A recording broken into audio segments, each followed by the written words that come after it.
This is Andrew Bosin. I'm a technology attorney located in New Jersey near New York City.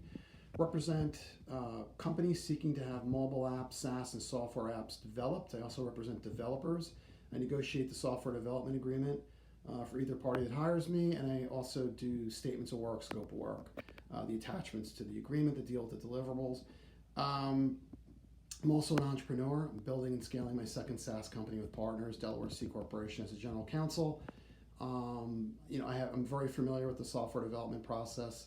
Sometimes it can be very lengthy, costly, and confusing if you're not on the same page as your developer. A lot of times I'll get calls during the week where someone will tell me they didn't hire a lawyer and they sign like a hybrid software development agreement, sort of an NDA, and they paid the developer a lot of money, and now the developer stopped working, the app doesn't work properly, it doesn't function properly, and it doesn't look like the drawings or wireframes or schematics. So this person cut corners. They didn't hire a lawyer or an experienced lawyer. One of the most important things, besides owning all the intellectual property and making sure that even if the developer uses open source code or their own toolbox in creating your software, that you own all the intellectual property to that software, or get a license to use whatever software they use to create your software.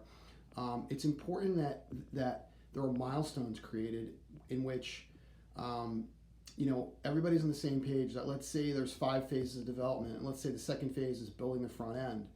The developer needs to know that in building the front end, it's got to work properly, it's got to function properly, it's got to look like the drawings, wireframes, and schematics. The user experience has to be good, and all the bugs and defects need to be fixed. And once that is done, the client can pay the developer for completing milestone 2 and then go on to milestone 3.